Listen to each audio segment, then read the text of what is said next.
Kaixo, LHSI garren mailako ikasleak liburu hau irakurri dugu Argixorgin.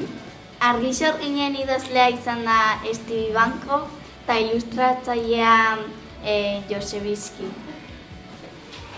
Tarteka irakurri dugu irakasleak liburu hau, beste batzutan irakurri dugu Kixilian eta bikotekare bai.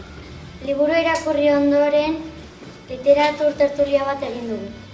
Niretzat liburua oso gomendagarria da. Eta niretzako ere.